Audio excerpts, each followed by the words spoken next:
Hello and welcome to CyberSide Chats. My name is Sherri Davidoff. I'm the founder of LMG Security. And I'm Matt Durrin, the Director of Training and Research for LMG Security.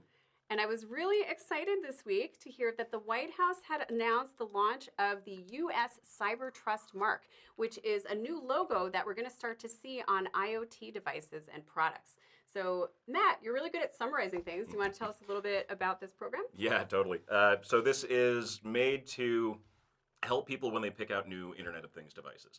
So cameras or DVRs or voice assistants or things like that. Baby monitors, they call Baby that monitors, out specifically. Yep. Well, we'll talk about those here in a little bit, but it's a way that people can understand what the security level of that device looks like. So if you can reset the password from the default, which is important, if you can update the firmware, if you can set it up in a secure way, which again, these devices are all over the place. There's like 18 some billion of them around the planet right now. And they're targeted a lot. Like they're a huge target for botnets, for other cyber criminals. And so having just like some kind of ways that you can make them a little bit more secure is awesome. Being able to see that on the package before you buy it just means that your decision on what to buy is going to be that much easier for you. Right, and so that's going to mean, I think, that one of the currently 11 companies that certify these devices has actually gone through the security of the device for you. Yep. And that's what they have to do in order to earn the stamp of approval from the U.S. government, correct? Right, yeah. You can't just slap a U.S. Cyber Trust mark on any device out there. Well, you can if you're a fraudster, and we'll we're going talk to get to about that. too. But Yeah. Yeah. Okay, so that's cool. That's a new, that's something that's going to help us. I know one of the other things that the White House called out in their press release was voice-activated assistants and concerns that people have that these might be listening in on you. So Right, it's yeah. not just security concerns, it's also privacy concerns. Well, and I mean, like Apple just settled a lawsuit not too long ago with Siri for that exact purpose. Like they found out it was listening more than it should to your conversations, and so yeah, it's a valid concern. You don't want your digital assistant to be listening to everything you say. You know, I was just talking last night about how I had too much sugar. I had some candy. LMG had sent out these chocolates, and then my phone started showing me news articles about sugar. So yeah, there you go. I want to know more about that in a future CyberSide Chats. But anyway, I know you mentioned earlier that this is similar to what the U.S. government did with the Energy Star logo. Yeah, really close to it, honestly. Yeah, so that was back in 1992, just to give a little bit of background. And today there's over 75 product categories. And one thing I thought was cool, I was like, how successful is this going to be? And I know with Energy Star, the U.S. government says it has prevented over 4 billion metric tons of greenhouse gases. Just giving that stamp of approval so that consumers know that they're looking at a product that is Energy Star certified. And it gives manufacturers incentives too to actually try to make their products more energy efficient, which is cool. Yeah, right. I mean, like when you go shopping for an appliance, I mean, you look for that logo. You want something that is Energy Star certified, right? Otherwise, you have no idea what you're really getting. So now we can look for security, which is awesome. So, okay, can we talk a little bit about some of the problems that this might solve?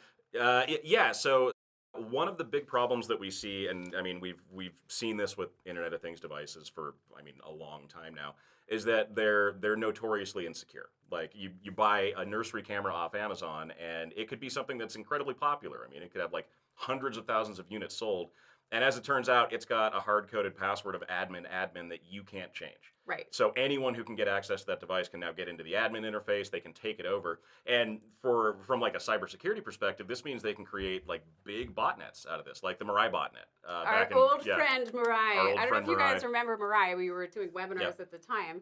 And the Mirai botnet was actually used to basically take down the internet back in 2016.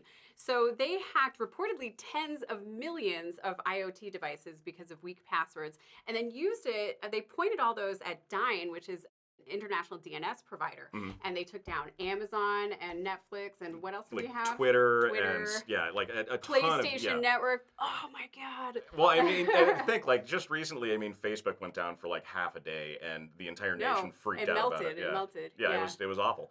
So imagine like, and that was IoT devices. Yeah, imagine most of the internet cameras. going down. Yeah, it's pretty bad. But I mean, this is still a problem. I mean, just like a couple of months ago, like in November, we saw on the dark web this new service. It's a like a DDoS botnet as a service called Matrix, and it uses the source code for the Mirai botnet. It's slightly modified, but it's the exact same thing. Like it took over a bunch of DVRs and cameras, and then you can pay them to knock off whatever competitor you might have and completely take them off the internet, which is interesting. I don't know if you remember One of the first projects that I actually did here with LMG was using the Mirai botnet You source code. made our security camera cry. I did. Like Matt took it over and made it mine Monero. Yep. I don't know how much we made, probably like 50 cents. Not that much, but yeah. But the security camera started breaking and went beep, beep, beep, beep. That was so fun. Well, and I think that's important to understand because honestly, I don't fully understand why everybody's talking about baby monitors. It's baby monitors this, baby monitors that. But the reality is, in the corporate environment, you care about your security cameras and your fridge, which might be a smart fridge. We want our pen test team to hack our smart fridge. We do, yeah. Maybe you have coffee pots that are wired these days. Imagine if all the coffee pots got taken over, we would get nothing done. Yeah, I mean, like everything's connected to the internet, and I mean, if that's the case, then that means everything's potentially a target. Yeah, door locks or security systems or anything else that you might have. There's real corporate consequences, and there will be reasons why you, if you're part of a corporation or a security leader, you might want to update your procurement policies to look for the U.S. Cyber Trust mark when you're procuring IoT devices as well. Yeah, I mean, again, that's kind of the entire idea behind it. Like, make it this big, bright, very obvious signal that the device you're getting can have things like the password reset. Right. I mean, that's huge. Okay, so what else should we know about the U.S. Cyber Trust mark? So U.S. Cyber Trust mark. Okay, so there are great things about this, and then there are also some reasons why it might take a little bit of time to kind of there might be get some up ahead pitfalls. of steam. Yeah, there may be some pitfalls. One, it's voluntary. Like people don't have to do this. Right. And that for Internet of Things devices is kind of a problem because, well, one, Internet of Things devices are usually really cheap. Like when we look at things like cameras on Amazon, we'll go with baby monitors again. I mean, those are, $20, $25 bucks, I'm so something like that. tired of baby monitor. Let's talk about door locks. Okay, door locks. Even those. That's scary. Even those are still pretty inexpensive, or at least a lot of people buy the inexpensive ones because they want the technology, but like they don't want to shell out hundreds and hundreds of dollars for it. And manufacturers go right along with that. They go for volume, they go for rapid production from concept all the way out the door. They go for as cheap of an option as they can get. And this costs money to certify, just like Energy Star does, just like getting FIDO2 compliance, like the level 1 compliance does. I mean, you have to go through an independent lab, you have to certify your product, and that can be, I mean, it's not hugely expensive, but if you're going for margins on devices like this, a lot of manufacturers just might choose not to certify. Or they might just stick the logo on. Or the other thing too is that like a vast majority of these devices, like these camera systems and these door locks, they're manufactured overseas. And so they don't really fall under U.S. law when it comes to their manufacturing principles. I mean, if you pop onto Amazon to buy an Internet of Things device, odds are good it's coming from South Korea or China or somewhere like that. And so they can just continue to do what they're doing. And odds are good, I mean, people who don't know about this or choose not to care about it are probably not going to buy the more expensive one that's certified. Right. But, I mean, we'll be able to tell because there will be a handy government-approved QR code on all of these. We're from the government, and we're here to help. Oh my God, I almost fell over when I heard this. So, okay, I think the manufacturer comes up with the QR code, actually. Yeah, they do.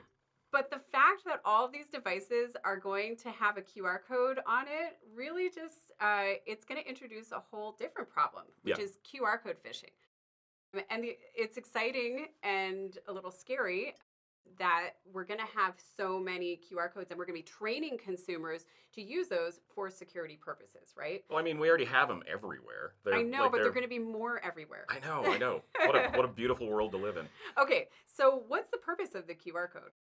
I mean, it's your instructions on how to make that device safe. So, I mean, people, the reason it's there and the reason we want to get people to trust scanning these codes is because it tells you how to do things like reset the password or update the firmware or like configure the device so it's not in a really bad configuration. Right.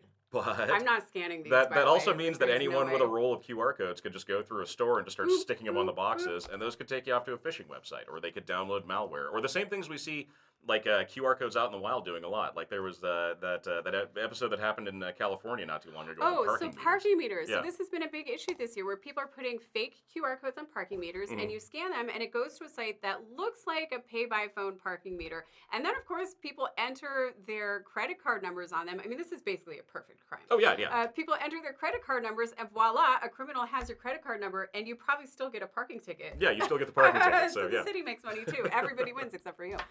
But yeah, I mean, QR code phishing has become a big problem. Yeah. It's like the USBs in the parking lot of today. Like people are gonna pick them up or scan them or whatever, Well, I and they're mean, gonna get scammed. yeah, I mean, again, they're everywhere. Like, go to a restaurant, and instead of handing you a physical menu, there's a QR code like taped to the table, and you just scan it with your phone. No problem. Or go eat it like an airport restaurant. Like, instead of getting a menu Right. and ordering, you do it all through an app. And that's a huge opportunity for scammers to just go and just slap a QR code sticker down on a table somewhere. I mean, the restaurant staff's probably not going to notice, or at least not right away. So yeah. Well, and let's talk this through because when you get a phishing email, you have the opportunity to actually look at the link and type it in and make sure it's the right thing.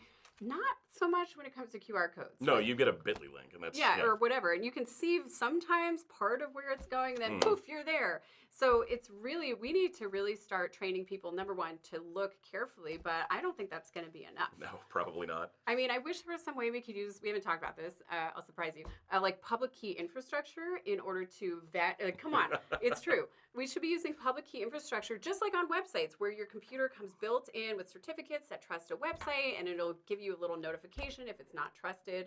I really hope our government thinks about this. Hey, government folks out there, think about this. We should do something similar when it comes to QR code scanning because otherwise a lot of people are going to get scammed when they scan these QR codes. Like, oh, enter the IP address and the device password and it'll be configured. And voila, you've gotten hacked. Yeah, and you know that people will actually go People through will and do totally that too, do this. People will totally do this. So, what's our bottom line here?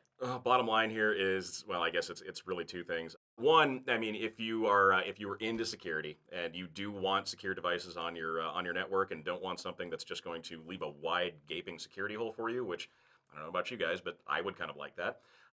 Look for that U.S. Cyber Trust mark. I mean, it's going to be a way that you can tell if a device meets just minimum security standards at the very least. Well, and Best Buy and Amazon and other major manufacturers and retailers are supporting this. So I think it is going to be meaningful. Yeah. And then number two, you do want to get background. If you scan the QR code, which will probably be helpful, scan it carefully. Make sure it's the right one. Make sure it's the right one. Yeah. We will put a link to this information and to a picture of the U.S. Cyber Trust mark in the show notes so you can check it out. Yeah.